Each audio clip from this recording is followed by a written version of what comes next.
ছটফট করছে শেষ নিঃশ্বাসটা বের হয়ে যাচ্ছে মনে হয়। আসসালামু আলাইকুম। দেশ ও দেশের বাইরে থেকে আমার ইউটিউব চ্যানেলটি যে ওপেন করেছেন আপনাদেরকে সাদর সম্ভাষণ ও অভিনন্দন, মোবারকবাদ। আপনারা যে ভিডিওটি দেখছেন শেখ হাসিনার প্রতীকীকে ফাঁসি দিয়ে ইন্না লিল্লাহি ওয়া ইন্না ইলাইহি রাজিউন পড়ছেন ঢাকা ক্যাম্পাসের ছেলেপেলে। আস্তে আস্তে ভাই, এত জোরে তোর বুড়ি মানুষ ভাই এভাবে করে নিয়ে যেতে হয় না, বয়স্ক মানুষ আস্তে আস্তে নাও, মরার আগে মেরে ফেলবা নাকি? শেখ হাসিনার এই শাহবাগের প্রতীকীকে ফাঁসি দেওয়ার ভিতরে শাহবাগীরা যারা আছে, যারা আওয়ামী লীগ বিরোধী পার্টি বা আওয়ামী লীগ করে না, তারা চাচ্ছে যে শেখ হাসিনাকে এভাবেই ফাঁসি দেওয়া হোক। কিন্তু শেখ হাসিনা তার বিভিন্ন বিবৃতিতে বলছেন যে আমাকে কোনোভাবেই ফাঁসিতে ঝুলাতে পারবে না ইনুস সরকার, কারণ আমি হচ্ছে মুজিব কন্যা। আমি মানবতা অপরাধের দায়ের করা মামলার, যুদ্ধ অপরাধীদের দায়ের করা মামলার রায় আমি ঠিকই ফাঁসির কাঠগড়ায় ঝুলিয়েছি, কিন্তু এই ফাঁসির কাঠগড়ায় আমার জন্য প্রস্তুত কখনোই করতে পারবে না ডক্টর ইউনূস। এমন কথা কিন্তু তিনি বিভিন্ন মিডিয়াতে কল রেকর্ডারের মাধ্যমে পাঠিয়েছেন এবং এগুলা কিন্তু আমরা শুনেছি। আজকে যেই ফাঁসি দেওয়া হচ্ছে আর কি, বা যে প্রতীকীটাকে নিয়ে ফাঁসি দেওয়া হলো বা হচ্ছে, এটা আসলে আপনারা যারা আছেন গুণীজন তারা বলতে পারবেন যে এটা আসলে বাঙালির আবেগ, বাঙালি যে আবেগপ্রবণ হয়ে হয়তো এটা করছেন।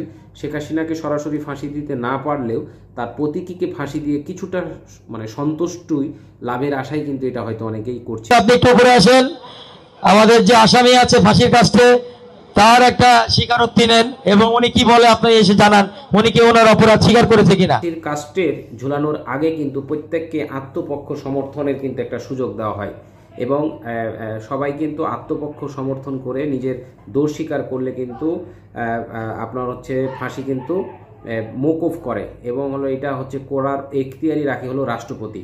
সেই ক্ষেত্রে প্রত্যেকটা ফাঁসির কাস্টে ঝুলানোর আগে প্রত্যেকটা আসামিকে তার আত্মসমর্পণের জন্য বা দোষ স্বীকার করছে কিনা এটা কিন্তু পাঠ করানো হয়। এই ভিডিওতে আমরা এরকম দেখছি।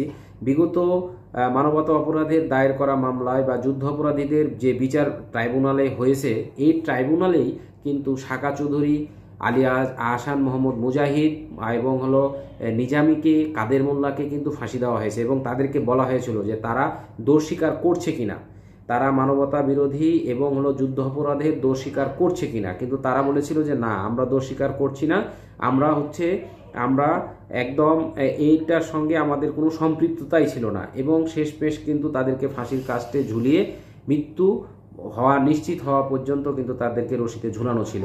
তো প্রতীকীকে যেইভাবে আপনারা বা আমরা যেটা দেখতে পাচ্ছি এইখানে যে আপনার মঞ্চ তৈরি করে, ফাঁসির মঞ্চ তৈরি করে তাকে জিজ্ঞাসা করা হচ্ছে সে আত্মপক্ষ সমর্থন করছে কিনা, বা সে যদি নিজেকে দোষ স্বীকার করে নেয় তাহলে রাষ্ট্রপতি তার এই দোষ মওকুফ করে হয়তো তার সাজা মওকুফ করতে পারে, কিন্তু সে আত্মপক্ষ সমর্থন করেনি এমনটাই বলছেন।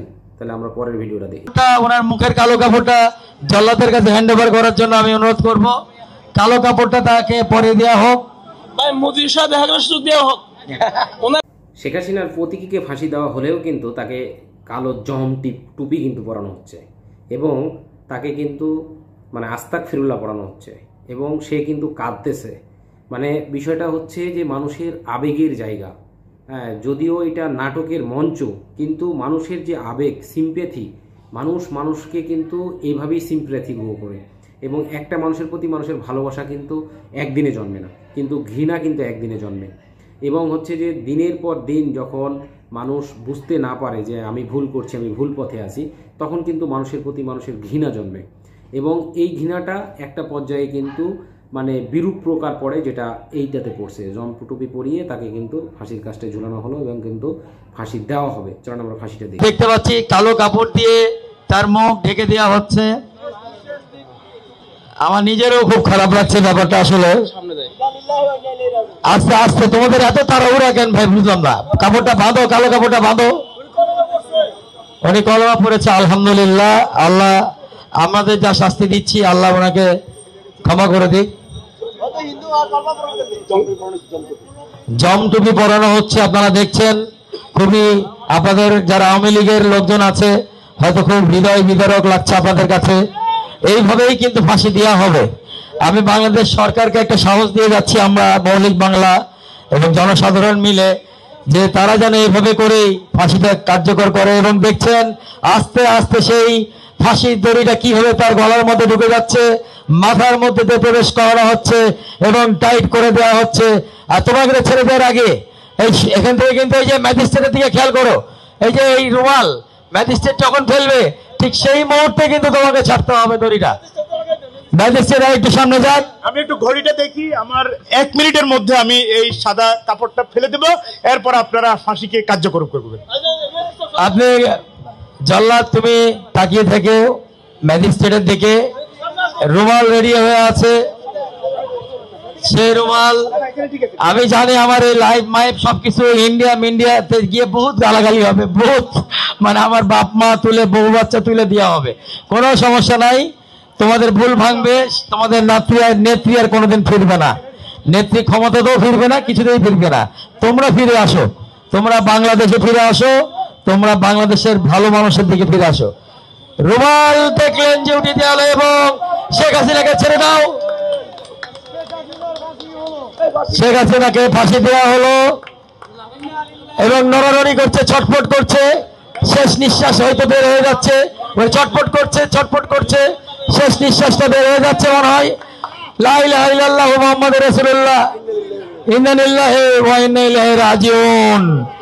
আমরা সবাই ইন্না লিল্লাহি ওয়া ইন্না ইলাইহি রাজিউন পড়ি, কারণ সে চলে গেছে, যে চলে গেছে তার উপরে রাগ রাখতে হয় না। দর্শক, শেষমেশ শেখ হাসিনার ফাঁসি কার্যকর হলো এবং প্রত্যেকটা মিডিয়াতে একদম শেখ হাসিনার হেডলাইন উঠছে, মানবতা বিরোধী জুলাই গণ অভ্যুত্থানে সাবেক ক্ষমতাচ্যুত প্রধানমন্ত্রী শেখ হাসিনার ফাঁসি এইমাত্র কার্যকর করা হলো। যদিও এটা প্রতীকী এবং বাঙালির আবেগ অনুভূতির জায়গা এটা। আপনারা এটা কিভাবে দেখছেন? আসলে কি কখনো শেখ হাসিনাকে ভারত থেকে এনে বাংলাদেশে ফাঁসির কাস্টে ঝুলানো যাবে? এই প্রশ্ন রেখে যাচ্ছে আপনাদের কাছে, আপনারাই মতামত দিবেন। আজ এই পর্যন্তই। ভালো থাকবেন, সুস্থ থাকবেন, আল্লাহ হাফেজ।